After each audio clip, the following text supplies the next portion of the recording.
Hey everyone, welcome to Crypto Conversation. This is your host Shiv. A very good morning to all of you, and I hope you guys are doing fantastic. Let's get into today's news. So we have India's largest bank adopting blockchain technology. That this has been in circulation from yesterday. This is all over the news. We want to talk about this. We also want to talk about the Goldman Sachs CEO now finally accepting Bitcoin as the real money. So that is a symbol that Goldman Sachs might go ahead and list it as Bitcoin futures on their platform. That's another growth in the Bitcoin price expected to come soon, just to keep you guys informed. And also guys, it's a very risky thing. The Poloniex has noticed that there is an app on Play Store, right, which is not actually owned by Poloniex. So this is something that you can share with your friends, and just to let you know that there is no Poloniex app as yet on the Play Store. And if there is any app, be careful, don't download that can steal your funds. Let's look into the cryptocurrency market cap before we get into the news. As always, if you're new to this channel, make sure you click on subscribe, you hit the bell icon, and if you're just getting started into cryptocurrency and Bitcoin space, this channel can really be helpful. Right, and feel free to shoot your questions in the comment below. So looking at the market cap right now, it's $194 billion, just close to 200 billion market cap. Bitcoin price again ruling at $7,162, $2,000 growth just in over the last 1.5 months. That's crazy. Ethereum at $296, Bitcoin Cash at 625, Ripple 20 cents, Litecoin $55. These are the top 100 cryptocurrencies, but I stick to my top 5 or top 10. I think that they make sense.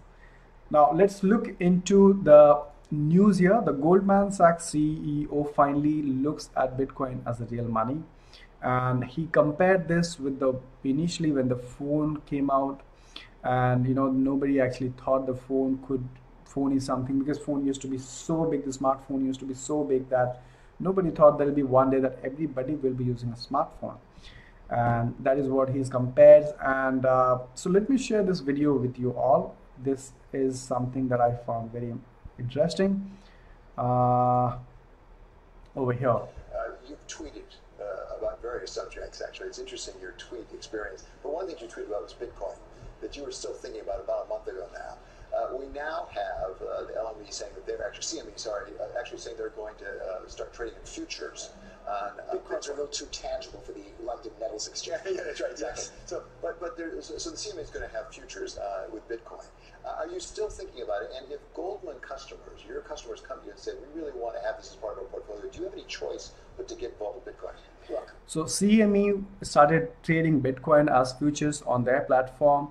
So the question to him is, what if the customer comes to you, the customer comes to Goldman Sachs and says that, okay, even I want to trade, into Bitcoin. So what options do you have? And this is the I answer. have a level of discomfort with it, as I have a level of discomfort with anything that's new. But I've learned over the years that there's a lot of things that work out pretty well that I don't love. I remember when they first came out with cell phones. I'm thinking, why would anybody want this thing? It lasts. The battery lasts about 10 minutes. It weighs weighs a ton. You have to have it on your back. And there's phone machines every 15 feet. Why would anyone want this? Guess what? I missed that one. So he's comparing this with the phone. When the phones came out, the smartphones used to be pretty big, right? And he thought that why? So he's saying that I may be wrong, my opinion may be wrong, and maybe Bitcoin is the real money, because when nobody thought the phone can be used by masses, but that's what we are doing. Everybody is using a smartphone today, and so why not? And here, I read a lot of history, and I know once upon a time, a coin was worth $5 if it had $5 worth of gold with it.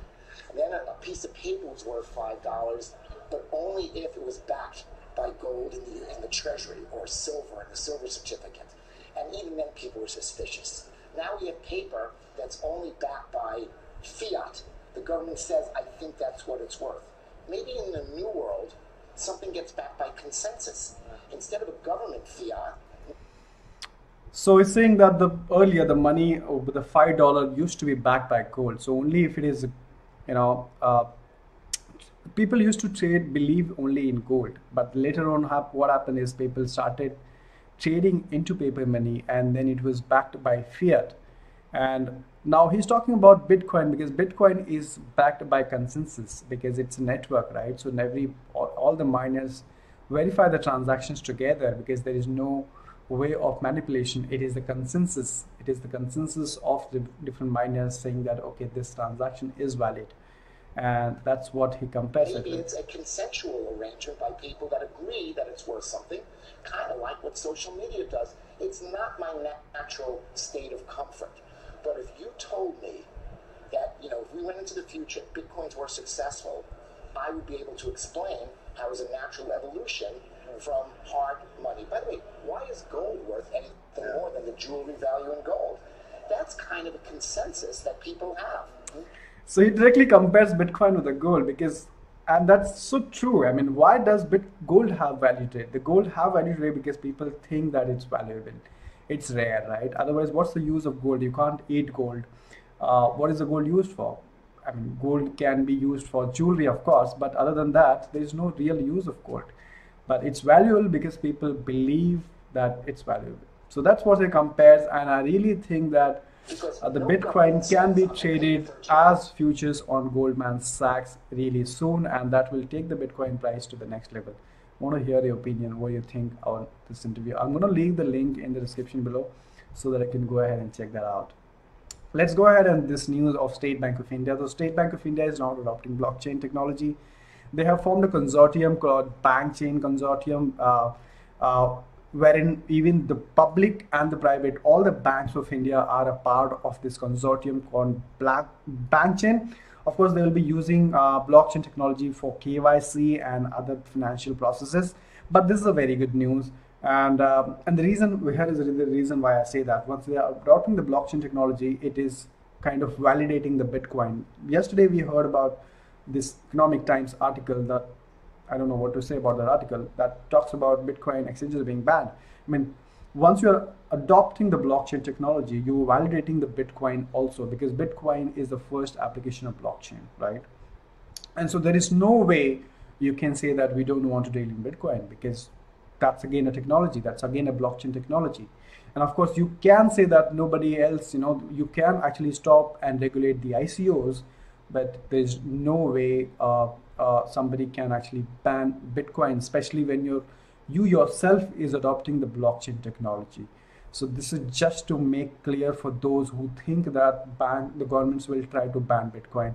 I really don't think the governments will try to do that, but governments would try to put some regulations around it, but not ban it. That's a bad idea, I think, but I would like to hear your opinion on that as well, guys. I love your your comments, and I would like to interact with you.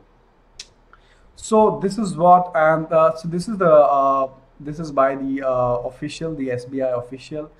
So he says that by leveraging the blockchain components such as Intel SGS and Hyperledger Swavot Prime Chain's expertise to build culture, we can realize emerging fintech services such as P2P lending, crowdfunding, digital marketplace that enables financial inclusion. So very interesting article and a great news for India for sure, for people especially who were thinking that Bitcoin exchanges can be banned. Here is the answer, guys. Let's look. Okay, so this was the same article on the Economic Times, and this was published on cryptocoinsnews.com. Also one of the media partner, one of the largest media for news related to cryptocurrencies and blockchain. So that is something that we saw. Another news, guys, the Poloniex gets a fake Google app. So it's a fake Google app that I spoke to you guys earlier. It's a fake Google app on Play Store. Don't download it. It's not an app designed by Poloniex, and if you try to download, if anybody try to download and puts their ID and password, your Poloniex fund can be stolen. Do share this with your friends and people whom you think are involved into cryptocurrency. Let them know about this fake Poloniex app on Play Store, which you can find. So I was actually doing a research on this, so I found a Poloniex tracker, a Polo tracker, and I also found one more app there which is called Poloniex. So let me show you if I can. Poloniex. So it says a Poloniex exchange. So here it says Poloniex Bitcoin and digital exchange, and there is Polo for the Poloniex Bitcoin. these two exchanges, these two apps does not belong to Poloniex. Please don't download it, don't use them, and do share this information with others so that they can safeguard their funds. Very important. I mean, when it comes to Bitcoin and cryptocurrencies, the only thing that you need to be sure of securing your funds, because there is nobody else who can do that for you. You got to be responsible for your funds, right? And another news here, guys. So there was a phone hack in Malaysia. All the numbers, the phone numbers, the addresses has been stolen by a hacker, and the hacker is demanding 1 Bitcoin in the exchange of giving back this data. So this is the problem with the centralized server, because centralized servers are prone to hack, prone to theft, and that is how Bitcoin is different, right? So somebody has stolen all the data, including the numbers, including the addresses of people, and all that they are demanding in exchange is 1 Bitcoin. This is very interesting, because they don't want Malaysian dollar, they don't want US dollar, they want Bitcoin. So you know the value of Bitcoin. What is the worth of Bitcoin? Why would somebody ask for Bitcoin and not the real fiat money? Something to think of. Having said that, guys, this is it for now. This episode of Crypto Conversation. Do share your thoughts and opinion. Hit the subscribe button if you're new to this channel, and hit the like button if you like the content, and do let people know about this fake Poloniex app on Android store. And I think the Goldman Sachs CEO's opinion on Bitcoin, since it has changed, we can see another boom in the Bitcoin price, probably at 10K mark. What do you think? Let me know in the comment below. Thank you so much for watching. Take care and see you in my next video.